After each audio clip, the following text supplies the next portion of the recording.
رسول کائنات صلی اللہ تعالیٰ علیہ وسلم جب دنیا میں تشریف لائے نا تو دنیا کے اندر چاروں جانب گھوپ اندھیرا تھا، کفر کا، شرک کا، ظلم کا، بربریت کا، بدعقیدگی کا، عورتوں پر زیادتی کا، بچیوں کو زندہ درگور کرنے کا، غریبوں اور لاچاروں کا مال چھین لینے کا، زیادتی کرنے، ہر قسم کا گوپ اندھیرا موجود تھا۔ نبی اکرم صلی اللہ تعالیٰ علیہ وسلم کی تشریف آوری کے بعد حضور کی عمر مبارک جب 40 سال کی ہوئی تو اللہ تعالیٰ نے پہلی وحی نازل فرمائی۔ اب اس پہلی وحی کے اندر چونکہ بہت سارے اندھیرے تھے، بہت ساری آزمائش تھی، سوال یہ تھا کہ سب سے پہلا حکم کیا آئے؟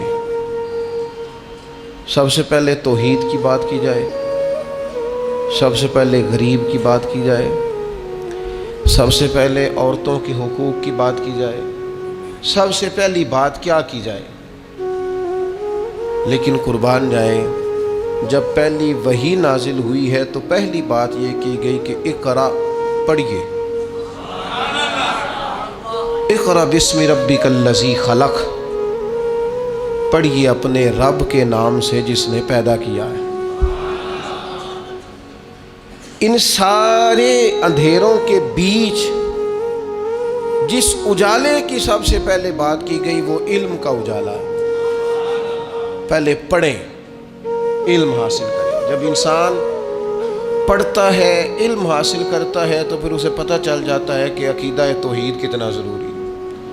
پھر اسے خود بخود احساس ہو جاتا ہے کہ نبی پاک علیہ السلام کی محبت، حضور کی فرما برداری یہ کس قدر ضروری ہے۔ جب انسان تعلیم حاصل کرتا ہے، شعور کی بلندیاں حاصل کرتا ہے تو اسے پتہ چل جاتا ہے عورتوں کے حقوق کیا، اسے سمجھ آنے لگ جاتی ہے کہ مظلوم، غریب، لاچار کی مدد کیسے کرنی ہے۔ پہلی بات یہ ہے کہ اقرا، پڑھیے۔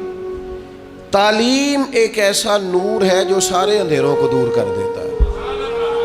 آپ کسی کمرے میں داخل ہو جائیں، اس کمرے میں سانپ بھی ہے، بچھو بھی ہے، کچھ اور موذی جانور بھی ہیں۔ اب ایک بات تو یہ ہے کہ آپ الگ الگ محنت کریں، پہلے بچھو کو ماریں، پھر موذی جانور دیگر ماریں، پھر آپ سانپ کو ماریں، الگ الگ محنت کریں، قابو کریں۔ ایک تو یہ بات ہے، اور ایک یہ ہے کہ آپ اس طرح کریں، اس اندھیرے کمرے میں نا روشنی کا بندوبست کریں۔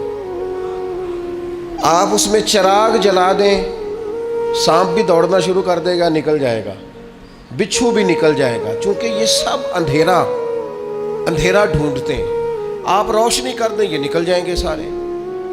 علم کی روشنی آپ دنیا کے اندر پیدا کر دیں، اندھیرے ویسے ہی سارے دور ہو جائیں گے، اندھیرے دور ہو جاتے ہیں۔ شرط کیا ہے؟ اقرا بسم ربک الذی خلق، پڑھیے اس رب کے نام سے جس نے پیدا کیا۔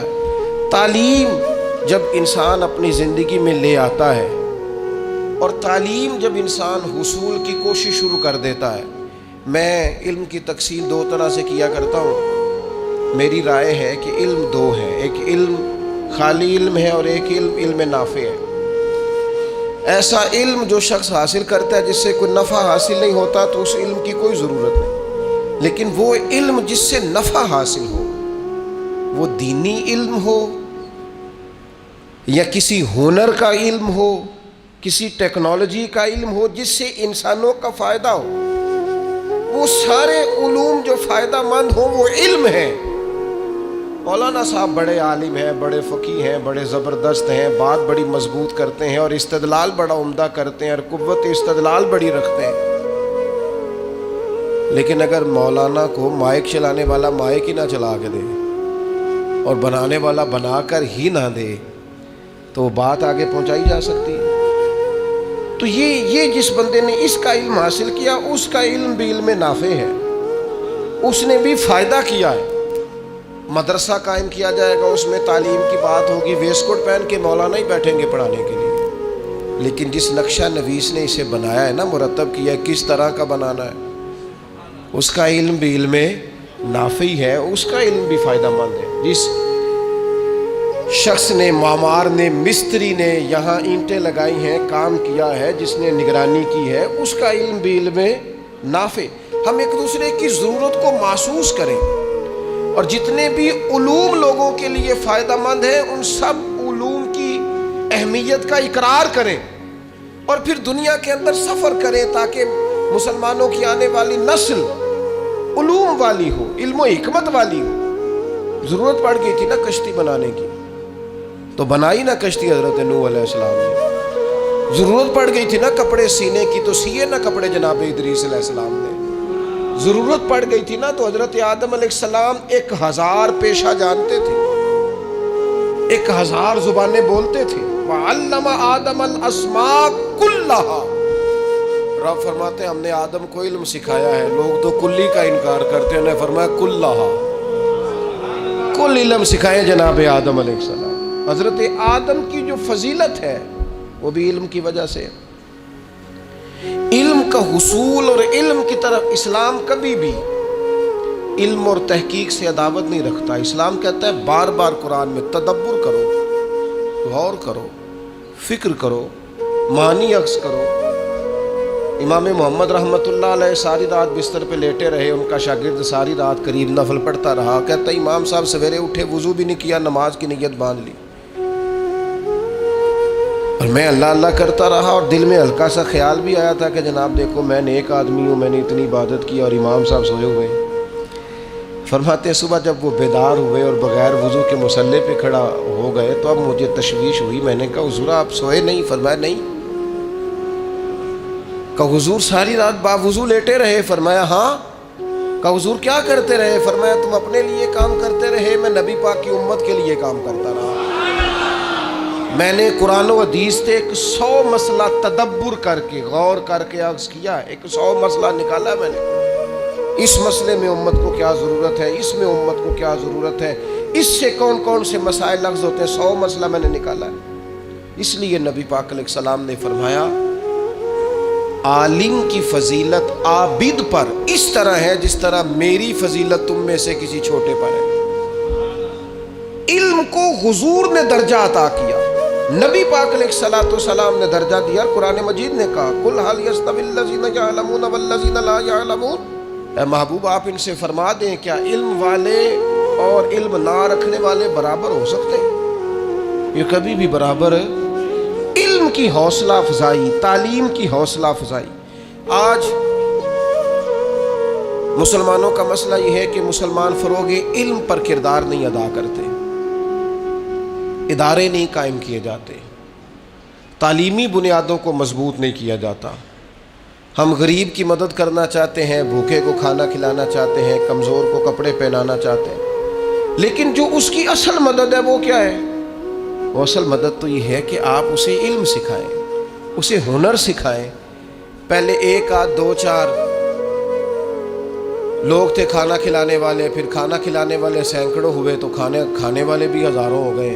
لیکن اگر ان لوگوں کو ہنرمند کیا جائے، تعلیم کا شعور دیا جائے، صرف روٹی کھلانا ہی صدقہ نہیں، غریب کو پیسے دینا ہی صدقہ نہیں۔ ابن ماجہ میں حدیث ہے، نبی پاک علیہ السلام نے فرمایا سب سے افضل صدقہ یہ ہے کہ بندہ علم سیکھے اور پھر دوسروں کو سکھائے۔ یہ افضل ترین صدقہ ہے، یہ بھی صدقہ کریں۔ تعلیمی اداروں کے قیام میں اپنا کردار ادا کریں، تعلیم کی مضبوطی میں اپنا کردار ادا کریں، تعلیمی بنیادوں کو طاقتور کرنے میں اپنا کردار ادا کریں۔ فروغ علم کی مضبوطی یہ امت کی مضبوطی ہے۔ پھر وہی بات، اگر علم آ جائے نا، اگر تعلیم کے ساتھ تربیت حاصل ہو جائے نا، اگر فہم و فراست حاصل ہو جائے نا، اگر وہ شعوری بلندی جو ایک مہذب قوم کا حصہ ہوتی ہے وہ اگر آ جائے نا، تو کوئی شخص بھی کوئی بھی لبادہ اوڑھ کے آ جائے فرق نہیں پڑتا۔ یہ جو علم ہوتا ہے نا یہ انسان کو بااعتماد کرتا ہے۔ آپ کے پاس حضرت شیخ الاسلام خواجہ قمر الدین سیالوی رحمۃ اللہ علیہ کے پاس ایک شخص آیا، چونکہ عالم تھے، اس نے آ کے کہا امام اعظم کی بات نہیں ماننی چاہیے۔ تو کچھ لوگوں کو کسی کا اعتراض سن کے غصہ آتا ہے، کچھ کو ہنسی آتی ہے کہ ہر بیچارہ دیکھو کیا کہہ رہا ہے، اس کا شعور دیکھو۔ عالم تھے نا، علم ٹھہراؤ پیدا کرتا ہے، بردباری لاتا ہے، فرمانے لگے کیا کہا تم نے؟ کہنے لگا جی امام صاحب کی بات نہیں ماننی چاہیے. تو خواجہ صاحب فرمانے لگے تیری یہ والی بات مان لوں؟ وہ چپ کر گیا. کہنے لگا جی آپ کیا کہہ رہے ہیں؟ فرمانے لگے تو مجھے یہ کہہ رہا نا کہ امام صاحب کی نہ مانو میری مانو، یعنی تیری مان لوں اور جنہوں نے رسول کریم کے صحابہ کی صحبت اٹھائی ہے ان کی بات نہ مانو. یہ کب ہوتا ہے؟ جب آپ کے پاس آج علمی پسماندگی بہت زیادہ ہے. اس کی کچھ وجوہات ہیں. سب سے پہلا تو جو ہمارا غریب طبقہ ہے وہ کہتا ہے جی چھوڑیں جی پڑھ کے کیا کرنا ہے، کچھ چار پیسے کمائے، کسی کا میز صاف کرے، کسی کو چائے لا کے دے، کوئی موٹر سائیکلوں کا کام سیکھ لے، پڑھ کے کیا کرنا ہے. یاد رکھنا تعلیم انسان کو طاقتور کر دیتی ہے. یہ جس کو آج آپ نے 200 روپے دیہاڑی پہ بھیجا ہے نا، اس کو آپ تعلیم دیں. رب بڑا کریم ہے. امام شافعی فرمایا کرتے تھے علم آ جائے تو پیسہ تو پیچھے پیچھے آنا شروع ہو جاتا ہے. ہمیشہ علم والوں کی غلام بنی ہوئی دیکھی ہے دولت، اس کی تو ضرورت ہی باقی نہیں رہتی ہے، تو ہاتھ باندھ کے پیچھے پیچھے انسان کے چلتا ہے. پھر تاجر طبقہ بھی اپنے بچوں کو تعلیم نہیں دلواتا، کہتے پڑھ لکھ کے کیا کرنا ہے، یہ جا بھی کرنی ہے نا، دکان پہ بیٹھ رہنا تو ابھی بیٹھے دکان پہ اور ابھی سے کاروبار کرے. جتنے عرصے میں اس نے تعلیم حاصل کرنی ہے اتنے عرصے کے اندر اس کو تجربہ آ جائے گا. اور خدا کے بندے اگر یہ علم پڑھ کے دکان پہ بیٹھے گا نا تو پھر یہ دکاندار نہیں ہوگا، یہ قومی سطح کا تاجر ہوگا. پھر یہ اس طرح کا شخص ہوگا کہ جو کئی لوگوں کو اور ساتھ لے کے چلے گا. پھر امپورٹ ایکسپورٹ کی دنیا میں یہ بڑا نام کمائے گا. اسے آگے بڑھنا ہے، علم اس کو مضبوط کر دے گا. یہ اپنی فیلڈ کے اندر ہی طاقتور ہو جائے گا. لیکن دکان پہ بھی بٹھا تو علم پڑھا کے بٹھا. محبوب نے بٹھایا تھا نا پڑھا کے جناب عثمان غنی کو، حضور سے دعا لے کے تقوی اختیار کر کے دین سیکھ کے تجارت کرتے تھے نا حضرت عبد الرحمن ابن عوف. تو پھر اس کا رنگ ہی کچھ اور تھا. ایک تیسرا مسئلہ ہے جس کی وجہ سے تعلیم لوگ حاصل نہیں کرتے. ایک تیسرا مسئلہ ہے، وہ ہے فضول خرچی ہماری.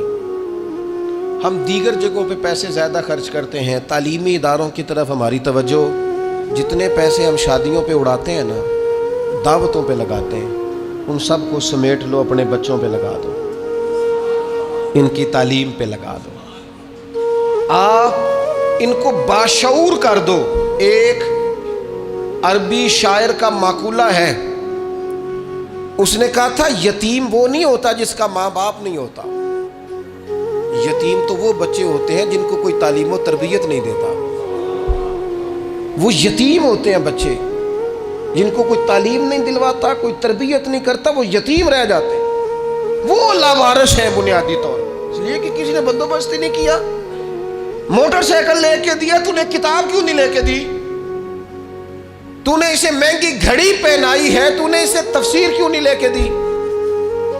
تو نے اسے مہنگا موبائل تھمایا ہے، تو نے اس کے ہاتھ میں رسول اللہ کے دین کی کتاب کیوں نہیں تھمائی؟